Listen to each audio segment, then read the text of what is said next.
Welcome, Catherine Watkin. I'm delighted to see you on the call today. We've known each other for a very long time, but I don't know an awful lot about you. So I'm looking forward to delving into your background, your history, how you got to this place, wherever you are, and what in fact you're doing now. So let's get started, shall we? Thank you. Thank you for having me.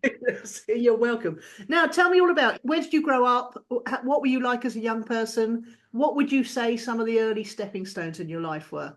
Yeah, so currently I have a business called Selling from the Heart, and I teach small heart-centered business owners how to sell in ways that don't involve being manipulative or pushy or using those traditional sort of sales techniques that a lot of small business owners are not that comfortable with.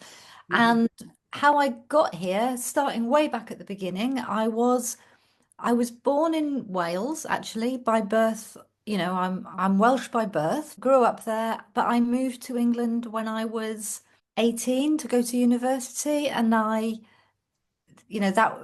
became my home then. England has been my home ever since, but I've traveled a lot, I've lived abroad a lot. And then I finally settled back into the UK in, I think it was 2011. I made a conscious choice to try and create like a more settled life. And that was Mhm. when I started my business. Well, that was just right after the global financial crisis and the debt bubble bursting the last time and all that stuff. So you went, and they do say that's the best time to start a business because if you can make it happen in a bad time, economically, then you can make it anywhere. So what did you, I mean, I love your concept, by the way. I absolutely love it because I work with lots of business owners who've got a lot of hang-ups about sales. And I had a lot of hang up about sales until I realized it was just serving people and making them an offer. But a lot of people really struggle with it. So was your business about that in 2011?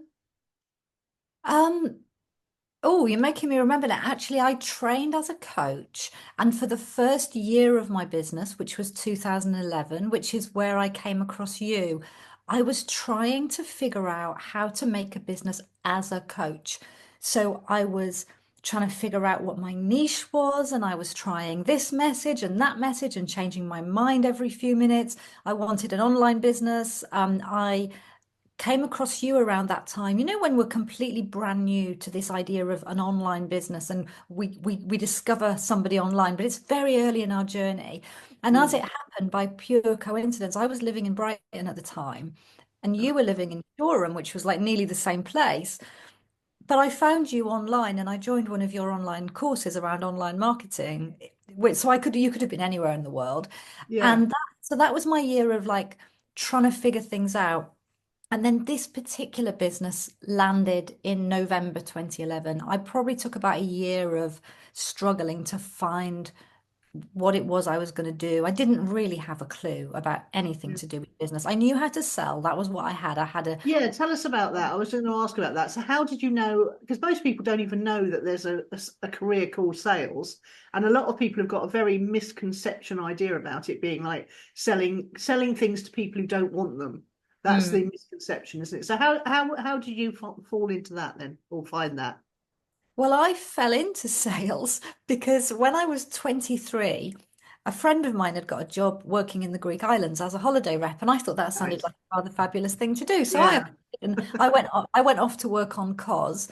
And what I didn't know, and actually I think most people don't know, and this was a long time ago, so it may have changed since, but it probably hasn't, is that the whole purpose of having reps in resort is to sell day trips and make extra money. It's not really to look after the customers.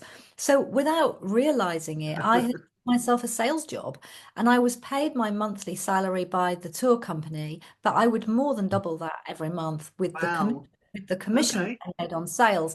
So that was how I fell into it to begin with. And then I went traveling. I spent quite a number of years traveling and working abroad, doing sort of odd jobs like you would in your 20s. What kind of And countries did you go to? which countries? Yeah, just a few of them. To give us a clue. So I worked in Australia and I spent a Wow. lot of time in India and in Thailand. It was mostly the Asia side, and I traveled through China on my own. Wow. Really? Yeah, not like I had no idea what I was doing. You arrive in China and there's not even a single, in India, there are signs in English. There's Yes. nothing. in China. I No. don't know, don't know how I survived. And I traveled home on the Mongolian Express. Wow, how cool is that? Yeah. So I traveled a lot when I was younger. And So brave too to do it on your own. So many women just wouldn't even consider it. I don't know if I was brave or if I was just naive. I just would get an idea. Like I'd read a book and I'd get like I went and worked on a kibbutz in Israel at a period of time when it was not a particularly safe time to be there. I don't think Um, it's been safe any time, is it? there have been more peaceful period. I know now is not a good time, but Yeah. at another time when it wasn't, My and ex-husband worked I on a would kibbutz as well in I Israel. would just get excited about something and off I Yeah. would go without really Wow. thinking about the implications of it. Yeah. What did your parents say to all this? I was very much brought up to follow what felt right for me. Okay. So they respect, they never argued with me. My mum was a bit of a worrier, so she would express her concerns, but my dad was always of the school of, he was a very adventurous person himself, and I think he was always from the school of let her go do what she wants to do. If Yeah. she gets it wrong, she'll learn from her mistakes. That was very much the attitude of my Wow. dad. Great. And he I was an didn't, adventurer. Wow, that's great. yeah. So okay, so you tell me just very quickly because I like to know the details and it annoys my family a lot. So when you say you came back on the ex what was it, Express? Mongolian Express Mongolian Express, where does from that go somewhere in, from? well, this is so long ago, even I can't remember anymore. The interesting side fact, when I had COVID in 2020, I lost an enormous chunk of my memory, which hasn't returned. So Really? Wow. I can't, and I used to have an amazing memory. I could remember everything. So the Mongolian Express goes from somewhere in China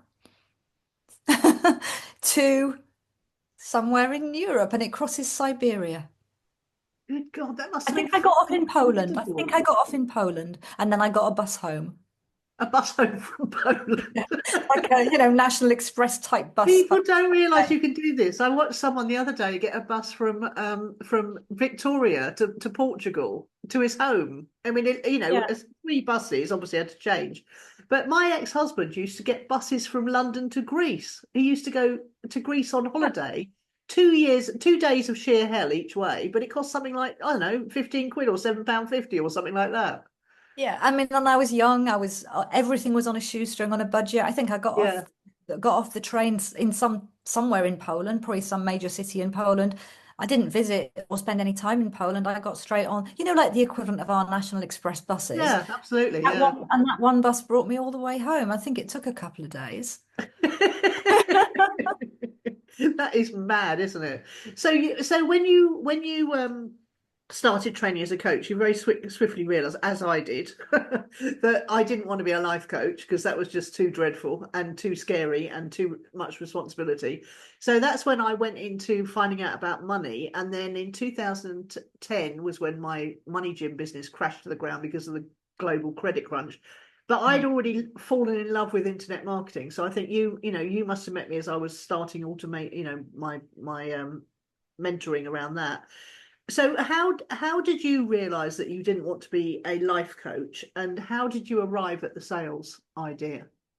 Well, I think I knew in my coach training that I wasn't going to be a pure life coach. I'm Yeah. just too opinionated. I've always Yeah. got an Yes. opinion on what I think somebody should do. Why would I Yeah. ask them questions? And then and then the sales, of course, I had by the time I started my business, I'd been in sales or sales related roles for about 20 years. So although I Wow. fell into it by accident as a tour rep, that's right. When I came back from traveling and I was looking for a permanent job, I was just shy of my 27th birthday and I had never had a permanent job and I had no real career experience to speak of. So the only job I could get age 27 was as a travel sales rep. I sold holidays. Okay. Oh. That was the thing. And then so I had this 20-year background and after about a year of struggling to get this coaching business off the ground, I concluded that I must have a money mindset issue because Okay. why was it not coming together? And I booked a session with a money coach who assessed me as not having any sort of problem with money. I just hadn't figured out how I was actually going to make any. And she said to me, all the salespeople I know have just got sales stamped right through the middle of them. you're trying your best to do nothing to do with sales. And she challenged me to go to the coaching school where I had trained and offer to do a 1 day workshop called Sales Success for Coaches. I did not want to do it. Genius. Whoever that coach was, she was a genius. I didn't want to do it. I resisted it. I had all the reasons in the world it wouldn't work. I didn't think I had anything of value to offer because I believed that everything I did was common sense and everybody else did it anyway. But I had the attitude, well, I'm paying this woman, so I might as well do what she says. I at least had that attitude. Mm. Even on the way there that day, I was embarrassed and mortified because I didn't think I'd have anything of value to offer. And I walked out at the end of that day and I went, this is it. My business is going to be selling from the heart. I teach heart-centered business owners how to sell. That was 13 years It ago. was Can't genius believe branding. I Genius know. branding. Yeah. And I cannot believe to this day that I have not only stuck with something for 13 years, but that I still have the same passion for it. Yeah, yeah. I remember when I went to a sales. I used to know Chris Barrow. Well, I do know Chris Barrow really well, who teaches dentists how to become better Yeah. business owners. Okay. And he's got a mate called Ashley Latta who teaches ethical selling to dentists. Okay. And Yeah. dentists have a real big problem with the whole, yeah, most of them have a real big problem with the whole offering, telling people what they need and then offering it to them and getting paid properly for it. And so it's, when I saw your branding, I remember thinking, because I went on his course and that helped me enormously because I had, I still can't say directly to someone how much my coaching programs cost. I always have to have a call with them and then I follow up with an email with 3 options and a link to buy because I had to find a way to do it that felt comfortable for me. So when I saw your branding, I immediately recognized how good that was and how much, not just coaches, most people have a real problem with offering something of value and earning money from it and then taking that money and investing it, which is what you need to do. Yeah. So yeah, so you I remember you were an investor, weren't you? Didn't you have a flat in Brighton or more than one flat in Brighton? No, I had one flat in Brighton at one point, Uh-huh. but it was a second property because I also had a flat in London. Yeah, I remember you had more than one. Well done. Yeah, and I don't have a lot of regrets in my life, but I always say one of my few regrets in life is that I sold that flat on Brighton seafront to fund myself going to study nutritional therapy at university, which I dropped out of before I got my master's anyway, because I realized it wasn't what I wanted to do. And actually, it would be rather nice to still have my flat sitting there on Right. Brighton's front. Yeah. Yeah. Oh, the houses I've sold that I regret now, I can tell you. The first one I ever bought was 27,500 in Worthing with my friend Kim, and we were 18 and 19 respectively, and it's now worth 500,000. And that's one of my regrets. They always say, don't they? The property guys always say, whatever you do, do not never sell a Don't sell. property. Yeah. But Yeah. no, we do. So tell me some of your highlights through the time you've had your business. From that first workshop when you walked out of there knowing that was what you wanted to do. What did you do? How did you grow the business from there? Because I think that's enormous value to people listening. Yeah, well, do you know, after having that insight of, oh my gosh, this is it, like this really is it, I struggled again for a while because while I had a sales background, so I knew how to sell, I didn't have a business background. I didn't understand marketing. I didn't know how to price my offerings to be profitable. And I started running small workshops, What um, in-person ones? small in-person workshops to teach it. And they weren't profitable because I was selling them for about £47 per person. And I Yeah. wasn't offering an upsell. You know, like the stuff that I teach, the stuff that is my bread and butter today. Like I also have a business membership now and I teach business owners how to grow their business. I've been doing this stuff. I've been like on the coal face for 13 years. The stuff that is like my bread and butter, I didn't have a clue about any of it. So I was running these workshops and I was charging £47 per person and maybe getting 15 to 20 people in, and then wondering why I never seemed to make any money because I Yeah. didn't have an upsell or something to offer beyond it, which is where I now know I would have made the money. So I then, after struggling with that for quite a while, I then finally found the courage to invest in getting mentoring. And I joined a 12-month business mentoring program. And again, I had huge resistance. This time I fought for about 9 months against the advice of my mentor. And You know, and you I sound so much like me. I didn't listen. My coach told me to read Rich Dad Poor Dad and E-Myth, and I resisted both of those for a year. that's it, all because I was so bought into all the reasons it wouldn't work for me. I was so convinced Okay. all the reasons it wouldn't work for me. I wouldn't enjoy it, blah, blah, blah. Finally, I decided that, okay, doing it my way isn't really working. I'm going to take her advice and see what happens. And I took that 1 day workshop and I turned it into an 8 week online course. And I have been selling that course ever since. Wow, that's brilliant. And I had 20 people in it the first time I ran it.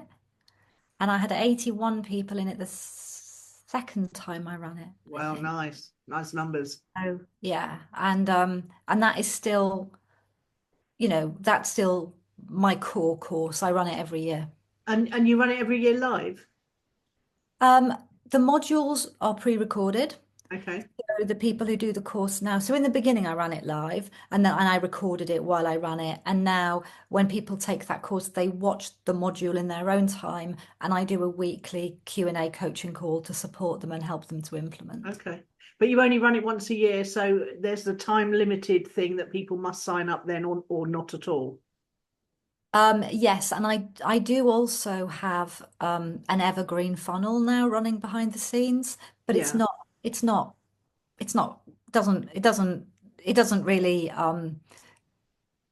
make a huge difference. The launch is still where it happens, Yeah, absolutely. but Yeah, it's not, you need but something it's to not. get people to take the decision, don't you? Yeah. And so the Evergreen funnel has a 3 day. When someone first signs up for my mailing list, they get an invitation to a workshop, I think after 2 weeks on my mailing list. And that gives them a 3 day window to buy. And Okay. when that window's closed, then that's it. They would then have to wait until the launch. So Okay. the webinar workshop basically says, I run this once a year. I normally run it in October and November. Hmm. They could be watching this at any time of year. If you don't want to wait, you can buy it now. And then it allows people to sort of have this sense of, do I want to join now as a self-study course, or do I want to wait and join um The the the live? the peer group live Yeah, environment. Yeah. yeah. And I'd call it a trickle of sales through that evergreen funnel, but Yeah, it's, of course. I wouldn't be able to like switch off the launches and live off the funnel, which is the dream, but that wouldn't work for me at the Yeah. moment. I know what you mean. It's like the launches are quite they're quite emotionally I've discovered I'm a confident introvert, and I always thought I was an extrovert, and I always thought I loved launches, and we did launches all the time for the Money Gym, and they worked really great until the last one, which didn't work at all, which was when 2010. But it's quite, I find it quite emotionally draining, that whole launch process. How do you find it? Honestly, I love launching. I feel Okay. like I'm a bit of a launch queen. I absolutely love every minute of it, but they are very intense, and I'm not very good. I'm autistic. I'm not Oh, very. really? I'm not very good at multitasking in my life. And Okay.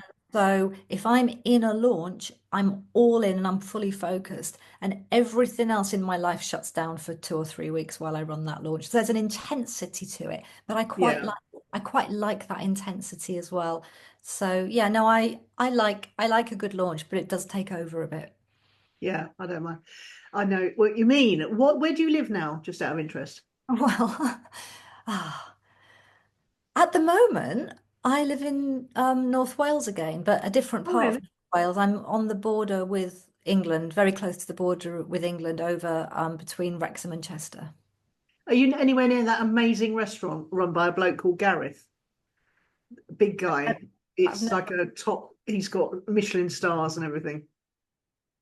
I haven't heard of him. Oh, okay. Gareth, I can never remember his surname. He's very keen he's very keen on meat, and it's all, very what's the word? Asian influence. No? Okay, No.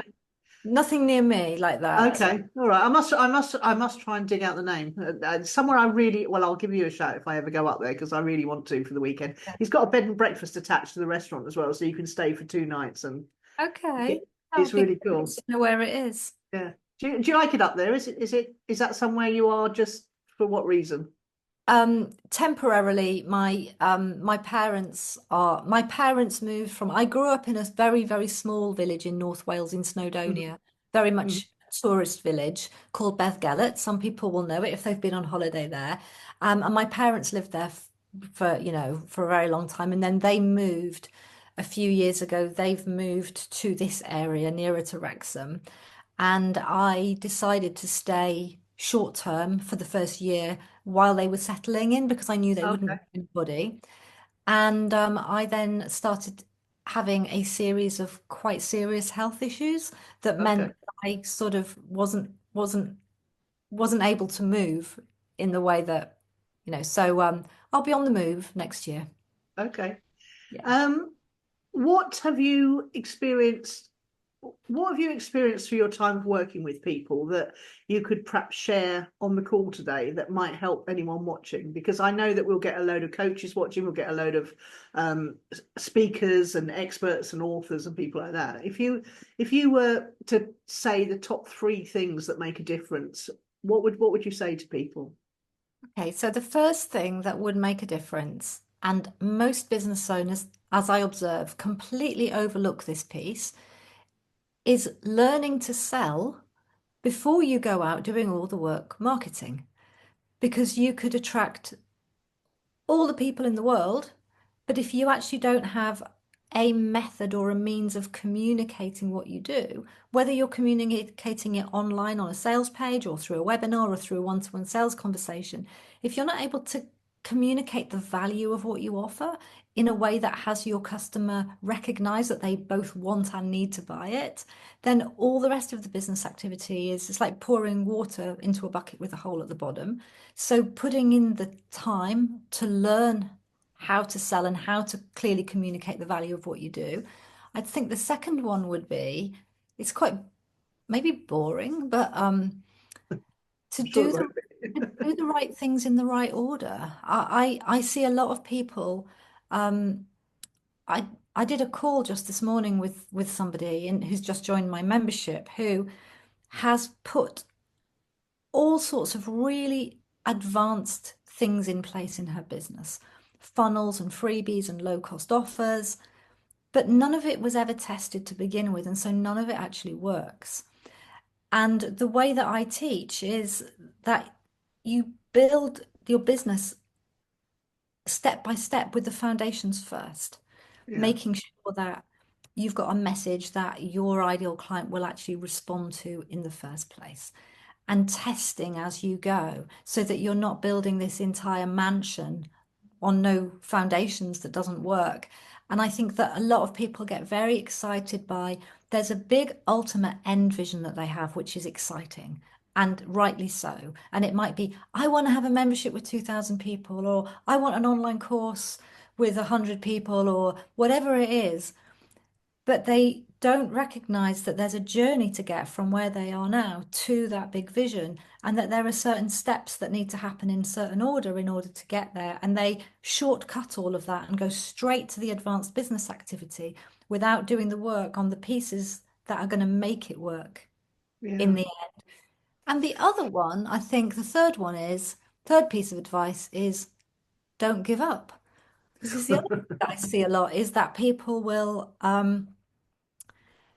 learn a little bit about business, do a little bit of activity for, say, 2 weeks, and Yeah, then go, well, that hasn't, well, I've been posting on LinkedIn for 2 weeks and nobody's responded or bought from me yet. So clearly, this business is, so clearly, I'm a complete failure and I'm not cut out for this. And I'm going back to my job. Like, hang on a minute, yeah, like, don't and I always think of that image, you've probably seen it because it gets shown a lot in the personal development world. That picture of the man at the end of the tunnel, and he's like digging for gold, and he's gone yeah, through this enormous long tunnel, and he's like one pick away from breaking through to the gold, and he's put his axe over his shoulder and he's walking back along the tunnel.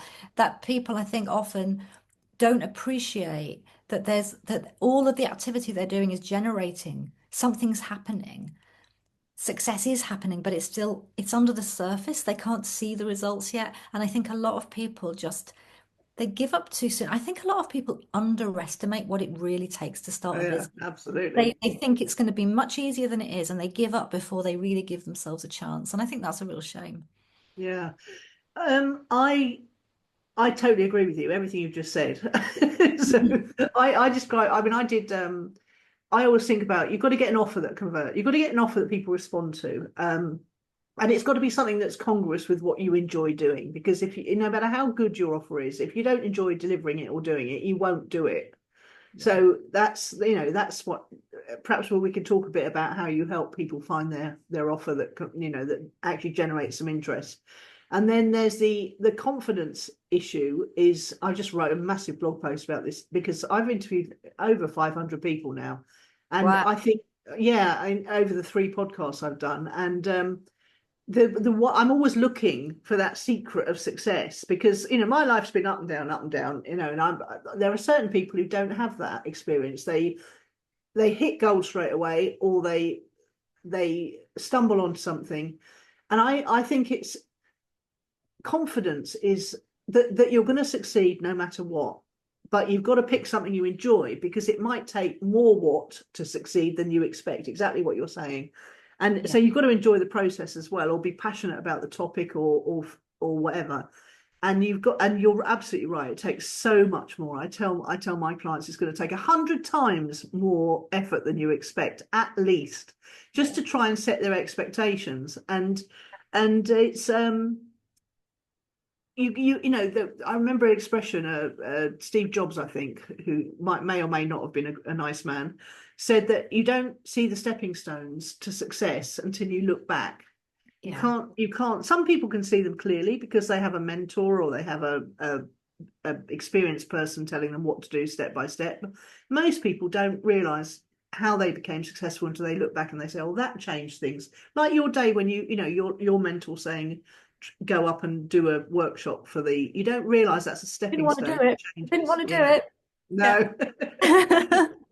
That's really incredible because a lot of people wouldn't have done it.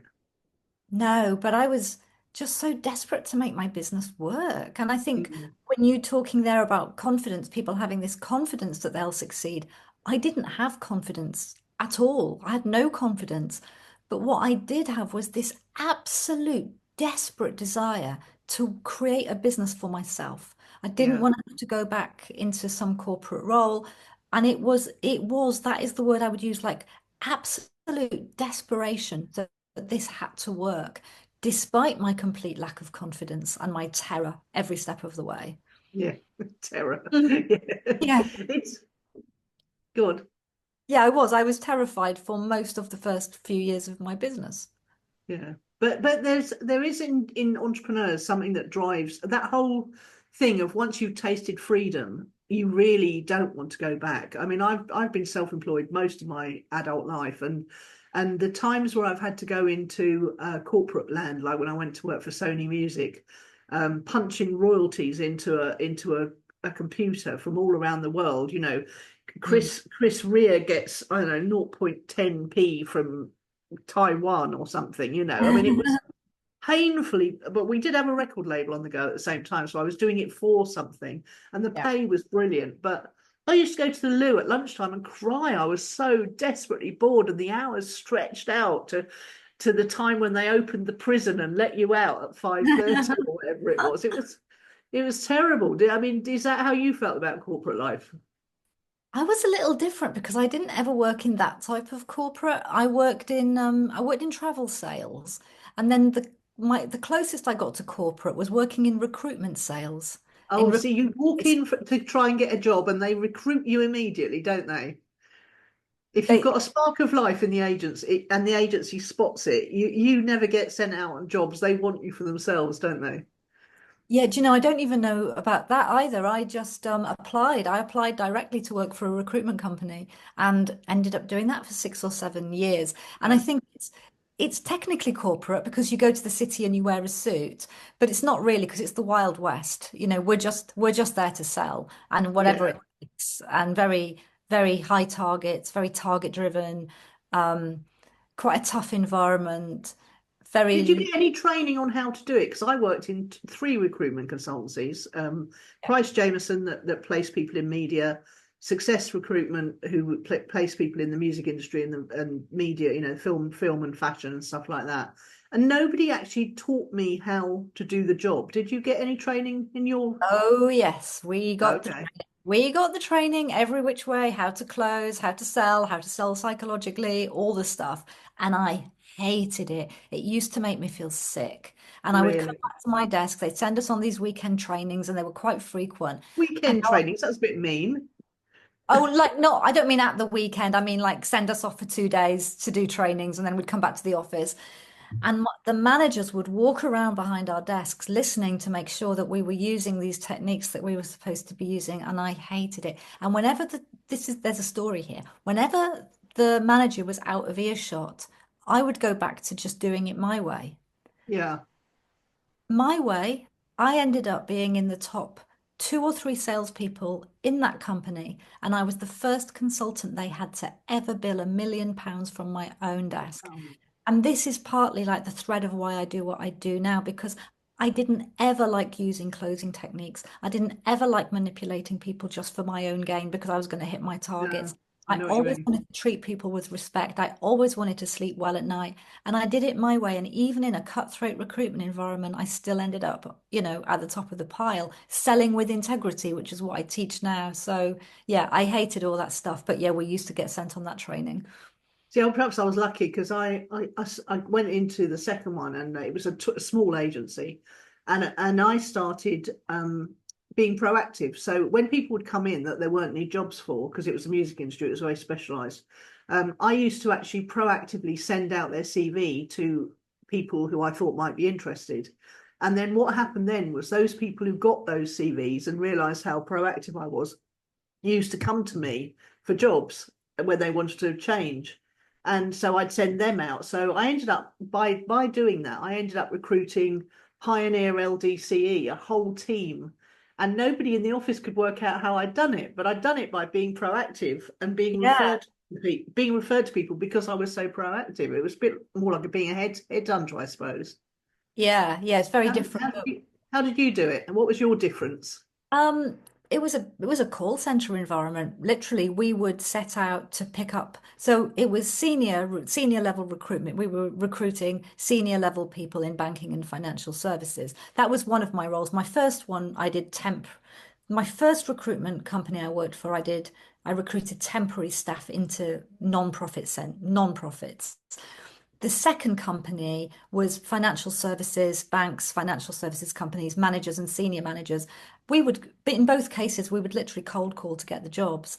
And in the more senior jobs, this was big business. If a Yeah. candidate's salary was 150,000, our fee was 30% of that. So Wow. we would cold call. I didn't keep the fee. That was my company's fee, of course. Yeah, Then I'd yeah, yeah. slice of Then you've that. got a commission on that, yeah. So my job really was come in every day, pick up the phone, start calling, phone, phone, phone, phone, phone. So, so the sales people might not realize this, but and I didn't at the beginning. Is the sales part of recruitment is to get the jobs in. That's where this, and then you can feed all your little battery chickens into that. Yeah, That but actually at the senior level, recruitment's an interesting one because it's much more complex than normal sales because you've got to sell to the company to sell them on your recruitment services. But when they do hire you and give you the job, you've now got to get the perfect candidate. And these are senior sought after candidates. We have to sell the candidate on the opportunity and on the reason that they might want the job. yeah. And did you go out looking for the candidates, or were you just using the people that were on your books already? Were you head? Yeah, we were headhunting in the senior roles. Most of the big banks in senior roles don't actually want the people who are looking for a job because All right. what you want, like you want the top talent, and the top talent is happy and well looked after over at Goldman Sachs, for example. Yeah. Yeah, Yeah. so half the job was cold calling, and then the other half the job was trying to like under the radar, managed to speak to the people in the jobs. And often they doubled up because the people we were trying to recruit were senior people anyway. They also had recruitment responsibilities. So Yeah. some of those conversations would double up a bit. Yeah, absolutely. That's what I stumbled on accidentally. So, so Yeah, was there anything from traditional sales that you brought into your ethical selling? there's one thing, and it's called the test close. And it's where you ask, instead of saying to the person, so do you want to go ahead? Do you want to buy? You ask a test question to sort of gauge their response. So instead of saying, would you like to go ahead? You might say, oh, I typically work with clients on Tuesdays or Thursdays. Which of those 2 days would work for you? Okay. Oh, Thursday. They didn't say the answer might be, oh, I don't know, I'm not sure if I want to go do it yet. The answer is, oh, Thursday would work best for me. Okay, great. So would you like to go ahead? And it's that test close, which is a nice, for a lot of people, you referred to it earlier on, a lot of difference making business owners and caring business owners don't feel very comfortable directly asking the person if they want to buy. So it's a Hmm. very nice, soft way of just testing out where they're at before they do ask the question. Yeah. I've taught myself quite a lot over the years, and I've stumbled across some really good books. One of the books I really liked a lot was Predictable Revenue by, I think it was Aaron Hall. He was the guy who took Salesforce from nothing to a huge business. Okay. And the thing I liked about that book was that it laid out the difference between sales and marketing, which you mentioned earlier. And then Yeah. it talks about how there's a different process for each of those things. And if you're the person doing both, you really should zone your time, because getting into the marketing groove is a different energy to getting into the sales groove, Yeah. and how selling low ticket items is different to selling high ticket items, and how the book's just very, very good on all of the practicalities and how to actually become an effective marketeer or an effective salesperson. Are there Yeah. And any that stand out for you that? yeah, I was thinking a lot of the distinctions that somebody might not automatically be able to see for No. themselves, for Yeah. example. Let me think.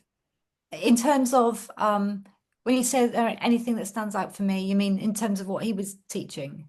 Any books, or Oh, any particularly books? anything you'd recommend to anyone watching this conversation? Is there anything, any resources that you could recommend to people? Obviously, we're going to tell people about what you do and your where to find you, but if people aren't ready for that yet or can't afford it, perhaps, then what would you say to them to do to get started? Depending on where they're at in their business, there was a book, and this is going way, but way, way, way back now. I read this right near the beginning of my own journey, but I often mention it to my clients who are starting out, and it's a book called Book Yourself Solid. And I Oh, I've heard think, of it. Yeah. yeah, and I can't remember his name now. Michael Port, I think, Michael Port. And it's just a very clear, it's ideal for like a small business owner, like a coach or a consultant or a hypnotherapist, sort of sole trader business, somebody who's starting up on their own. And it sort of lays out very, very clearly some of those same sort of distinctions and the different types of marketing that you can do. And it's a really good all round, if you know nothing about sales and marketing and getting your business off the ground and you read that book, it's all in there. So it's years and years since I've even read it, but I've often recommended it. Yeah, great. I've heard of it and I've not read it myself. Yeah. Mm. Great stuff. So, and yeah, and that's because when people start their business, and the E-Myth talk about how there's the technician, there's the manager, there's the investor, and there's the business owner, the four quadrants. And most people start as the freelancer or technician, someone who does the thing that Yeah. that they want to start the business around, and they don't realize that they need to become an investor, they need to become a business owner, and they need to become a manager of the business as well. And most people would probably never start a business if they realized all that. And a marketer. This is a conversation I have a lot with a lot of my clients. They come to me, they're coaches, they're healers, they're therapists. They've invested huge amounts of time and money in training up in this thing that they do. And They're experts. Yeah. they're really highly skilled in being able to like help you shift your inner blocks or release your energy or find happiness at work or whatever it is. But they don't think like a marketer. And there's this real struggle with how they communicate what they do and finding the right words for it. And I always say, that's okay. This is completely normal. you've learned your skill. And now for your business to work, you're going to learn a new skill. You're going to learn how to think like and be a marketer, but you're at the beginning of that journey. And it's that, I Mm, think it's that awareness. This is a new skill I'm going to learn and I can learn it. Because I think often people fall into either the camp of, I'm not a natural marketer. I could never be a marketer and therefore my business will never work. Or same goes for sales. I'm not a natural yeah. salesperson. Or even less sales, yeah. Whereas actually both of those things can be learned. And then you've got the other camp of people who just believe that all that stuff is just going to come naturally and they don't need to actually learn it. And that's also not true because these are skills. They're skills like, you don't just absorb them. You Yeah. do need to learn. I learned how to sell through doing it on the job. I eventually did have sales training. Actually, probably for all of my roles, I had sales training. In my travel job, it was more product training. But then I had to learn marketing and business and pricing and business models, and I did all of that by paying mentors who taught me. So Yeah. we don't just absorb it. And some people think it's just going to come, and then it doesn't, and they never quite work out why their business doesn't work. And also, grown-ups aren't very good at learning things, are they? They're not. A lot of grown-ups are, they get to a certain age, they think, well, that's it, I know everything I'm going to know now. Whereas I'm actually a voracious lifelong learner. I can't stop learning things. I Yeah. love it so much. Or I think a lot of people don't have the patience, or they're very busy juggling lots of things, and they might buy a course, but they sort of skim through it instead of Yeah. sitting down and really applying it and mastering it. I mean, I mentioned earlier about my launch that I've been running now every year for 12 years. Now these days there's like an experience event. I have a week long week called Fall in Love with Sales Week. But I also have a webinar, and now that webinar has been there. I've used the same webinar to sell my course now for like 12 years. I haven't changed it. Wow, that's But amazing. but when I created it, I I worked on that like I was learning to be a master craftsman. I did somebody's course and I followed it to the letter, and I really, really worked hard on every piece and consciously structuring that Yeah. webinar to Yeah. work. It works. Now I could have done that same course and just skimmed through it and done a bit of a bodge job, but I really committed to learning and mastering. And it means I only did it once. I didn't have to, I've Yeah. not had to recreate it. Mind you, I'm very lucky. Sales doesn't update. There's no new algorithm with sales, or, No, no. nobody updates it. Like, we're human beings, human psychology doesn't change. So my course doesn't, all that time, it hasn't gone out of date. The only thing that's changed a little from when I first started was most of my customers are selling to individuals. They're like coaches, healers, therapists, so on. But probably about 20% are selling to corporates. And Mm. that's changed. Back in my day, you'd pick up the phone. That's what I did when I Mm. worked It was in the only way recruitment. to get past, yeah, the only way to Literally get make in. phone calls day in, day out, day in, day out. And people don't really do that anymore. It's all, they build relationships on LinkedIn mostly now, and they do it in a Traction more marketing indirect and way. Yeah. yeah. I've got a friend who is a brilliant producer, director, videographer, and she's got two strands of her business. One is helping small business owners to use video more effectively in there, and become so confident with using video that they can just literally have an idea and turn the phone on and off they go. And Wow. the other thing is she helps big brands match up with charities who are making a big difference, and how they can put together a story that benefits both of them, and it fulfills the big brands Yeah. corporate diversity responsibility or whatever it's called. And Mm. yeah, and so she has to, it's a very different marketing sales technique for both businesses, Yeah. and it's been a challenge for her with the big brands, but she's starting to make inroads now. But you have to, and coming back to it, it's such a relief for entrepreneurs or people with small business owners to find out that these things are learnable. Yeah. Because I think sales particularly has got this sort of mystique around it, that you're either a good saleswoman or you're not, or you're either you're good at this or you're not, and there's some sort of secret, there's some perception that there's some secret wizardry that you do to make someone buy from you. And it's just not true at all, is it? There are lots of old techniques that still hold true, but actually it's about listening, isn't it? And solving problems.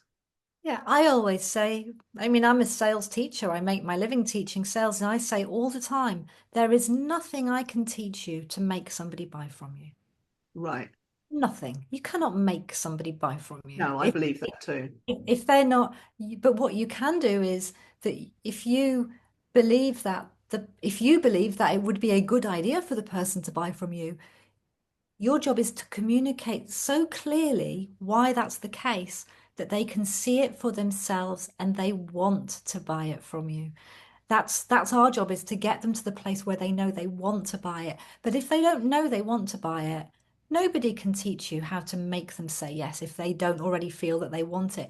And this is why I don't teach traditional sales techniques in my course, because I sort of feel like you only really need to manipulate people to that degree if they don't want to do it.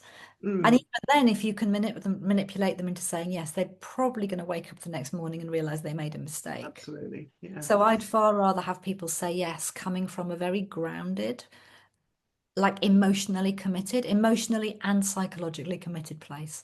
So that when they do wake up the next morning, they're like, oh, I feel a bit nervous because that felt like a lot of money, but oh, I'm also a bit excited about this. Yeah. I have had my breakthrough successes in business from paying a decent amount of money so that I'm really committed to doing the thing and going through the training and taking the action, like you were saying about webinars. Yeah. And the other thing, the thing about there's a bookend to that is that you have to believe that your product or service is going to benefit people. Otherwise, you're not going to be able to do it, are you?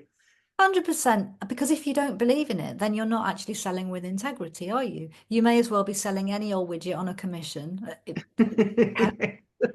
You've got to believe in it. And also, if you don't believe in it, it's really hard to communicate with conviction. And I think conviction is really important in sales, that It's very powerful. you believe in it yourself. And I think this is where, a lot of early stage businesses struggle because they haven't been selling the thing for long, or maybe they haven't worked with many clients, or they haven't had many people go through their course. They don't believe in it themselves yet.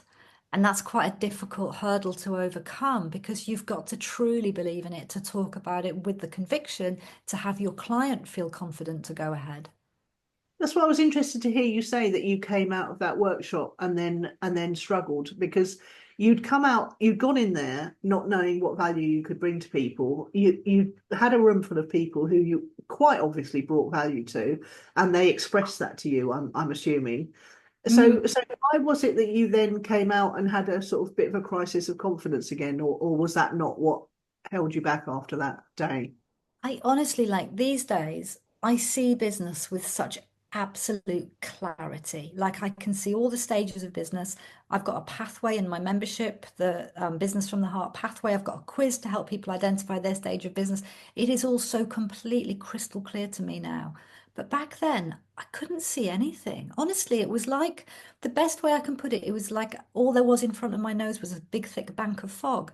I literally couldn't see what I needed to do to turn that. All I had was, well, I've done a 1 day workshop and this worked. This was great, amazing. So I tried running more of those Yeah, and didn't really make any much money because at 40, and because you then, hadn't got the business model right. yeah, I didn't have the business model, and I had no idea about business models. And I also didn't have I didn't have my pricing. Yeah, part of Yeah, pricing would be part of the business yeah. model. I didn't have the price. And then to make it worse, the way I was running these workshops, well, it's not worse, it was a good thing. If I'd got my business model right, this would have been a good thing, is that I was doing them in partnership with people. I didn't know, I'd never heard of the term joint venture, didn't really understand partnership. But because I'd done this with the coaching school where I trained, he'd filled the room and then Okay. we'd split the profits. So I was living in Brighton at the time, and there was an acupuncture clinic somewhere down in Hove, and I went down and I did the same model with them, and there was a yoga studio in Kemp Town, and I did the same model with them, and I'd run this workshop and we'd split the profits. I was coming out of it with no more than a few £100s for a full day's work. It wasn't sustainable, and it was, yeah, I just couldn't see how. I could not see how all the bits of business fitted together to The turn this into. jigsaw puzzle, yeah. Yeah, couldn't see it, could not see it. Ah, That's why I'm so fascinating. passionate about teaching it now. And Well, I think, yeah, I think a lot of business mentors and teachers as well, it sort of suits them to keep it all a bit mysterious. Because if it's all a bit mysterious, then you need to keep paying them to tell you the next piece. And I'm yeah. absolutely like, I try and make it sounds so boring, but when people come into my world, I say, I'm going to give you your business education. I'm not going to tell you what to do. I might do if they ask me, because I can't help having an Mm. opinion. But most I want to teach you how to think about business. I'm going to teach you how all these bits fit together so that at any point of your business journey, you can make your own decision and you understand why you're making that decision. Because I didn't have that. And it was probably 5 years in, 4 or 5 years in, before I really started to see how it all fitted together. And up Yeah. until then, I was reliant on paying increasingly large amounts of money to be in mentoring programs to be told what to do by somebody else. Yeah, totally. I had such an accidental success with the money gym when I first, well, finally, I was in my mid-30s. It wasn't like it was my first success, but I'd never had any real, I'd been a freelancer in lots of different things, but the money gym was my first success, but it was an accidental success. So when it all went tits up in 2010, 2011, I suffered a massive crisis of confidence, and I didn't know those jigsaw puzzle bits and how it all fitted together. So it took me a long time to get another business that succeeded because I was learning to put all those jigsaw puzzle bits together. And I think you're right. If you give people that, then you're teaching them to fish for a start rather than giving them a fish. But you're also being in integrity again, because then they'll be able to use it again and again in their lives. And it's not just the whole thing is you've told them what to do but then it's them they then need your support to overcome the hurdles that are stopping them from doing the things they need to do. And there's still how, there is still how. How, yeah, So there might be like, oh, I really want to launch a membership. And then I'll have them revisit, where are you on that pathway? Would it be wise to launch a membership now, given the numbers of people who know you exist? Is it going to give you the yeah, success you want? Are you happy to launch it now, knowing that you only have a few people in it, or would you prefer to wait and grow your audience and then launch? Now, whatever they decide to do, there's still going to be a how. How do I start a membership? How do I design my membership? How do I launch my membership? How do I yeah, sell to my membership? How do I retain my members? If they're earlier on in the business journey and it's, maybe they're setting up their online presence and they might know that their next step on the pathway is to create a free giveaway. How do I create a free giveaway? What do I yeah. put? How do I set that up on my website? So there's still it's like, by giving people their business education, I'm not taking away from the opportunity for them to continue to work with me, because there's always things to learn. And behind the what and the how is the why, all the psychological stuff, which is where the coaching stuff comes back in, isn't it? Because having been trained, I know myself that having been trained as a coach, I can often intuitively pick up when people are feeling a block about taking that step and taking that action. Yeah, yeah, absolutely. And some people are really fascinatingly convinced of really large numbers of very convincing reasons why they can't do it and why it would never work for them. Yeah, Even though the person sitting next to them is like, go yeah, and woohoo, make it let's go. work. Yeah. And it is quite, I mean, I had a lot of blocks and I had a lot of fears. I think when I was starting my business, I had an enormous amount of fear and everything terrified me. But I was absolutely determined to make it work. And I think one of my mindset things has always been, if I can see that somebody else has done it, then I know I can do it too. Whereas other people, I see some other people will look at the other person has done it, and then they make all the reasons why that could never be me. But I've always been very much, well, if that person can do it, then there's no reason I can't. What do I need to learn? What do I need to do? But then I'll be terrified every step of the way. For a woman who went across the world on their own and traveled through China, isn't it interesting that there are things that were afraid of that other people wouldn't be, and And it's just, I find that absolutely fascinating. And you just said there, you literally encapsulated an epiphany that changed my life. When Oh, yeah, literally, I stood in a room.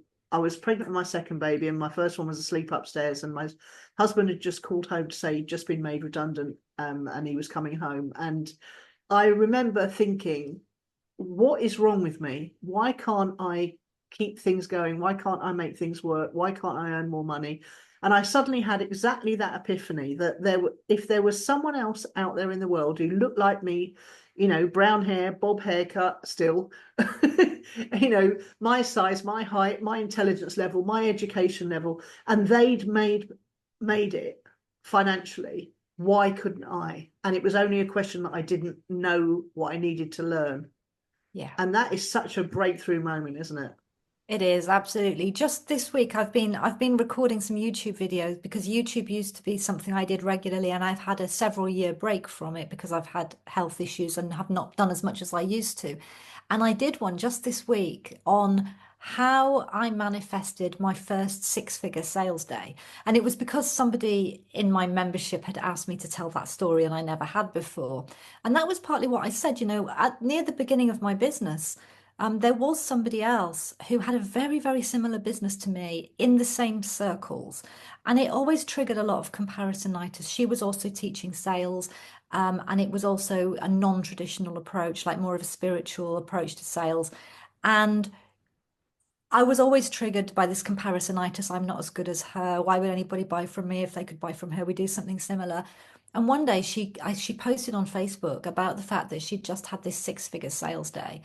And of course, I just, to begin with, I just went into this like internal collapse, which was, oh my gosh, she's so much better than me. I could never do that. I might as well just give up. And I don't know how long afterwards, it may have been a couple of hours, it may have been the next day, but I suddenly went, but she offers something similar to me. So if she can do a six-figure sales day, I can do a six-figure sales day. I'm going to do it. And I did, like literally a month later, I did my first six-figure sales day. And it was that attitude of, well, if she can do it, I can do it too. I just need to learn how. Hmm. Yeah, that's absolutely brilliant. So, would you say that that's your highlight of your career to date? That day is an amazing feeling when you make a lot of money all very quickly. Do you know, it is a highlight. I mean, without a doubt, if I think about the actual how it felt on the day, that is probably like the highlight of you know, like the pinnacle of achievement, if you like, to Mm. have to do. And I did it So more, far, yeah, yeah. And I did it more than, but this was a long time ago. But the interesting thing is that that business model that I was making that money from was not right for me. I didn't love it. It was what my mentors mm, had told me to do. And mm, I had because I was in a bank of fog and I didn't know any better, I'd been told by more than one mentor that if I wanted my business to really work, I needed to offer a high ticket mentoring program. And so that's what I set out and did. And every year I'd run this live event, and I'd sell this high ticket mentoring program, I'd make my hundred and something thousand on the day, and then I'd run this high ticket mentoring program for about 20 people at once. And it was amazing, and they got great results, and I'm still in contact with them all today. But something just never felt right about it for all sorts of reasons. Lots of things didn't feel right about it. And after a few years, and this was I feel this is one of my like courage points. When you can look at life and go, that I was really courageous then when I walked away from my nutritional therapy masters before qualifying. I was really courageous when I stopped running that program because that was six figures of my revenue every year. But I was only turning over about 150,000. So I was wiping out nearly all my revenue. And wow. but I decided to stop and I didn't know what was going to come next. And about 3 months after I stopped it, and I was in this like limbo bit in between, I was listening to a podcast driving along, and it was a podcast about memberships. And it was like somebody had switched the lights on. It was like, oh my gosh, that, for all these reasons, just like click, click, click, click, click, click, click into place.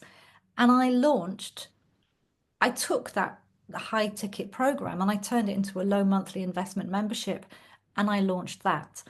Now, when I launched that, I got 114 paying members in with my first launch, which gave me a £2,000 a month recurring revenue.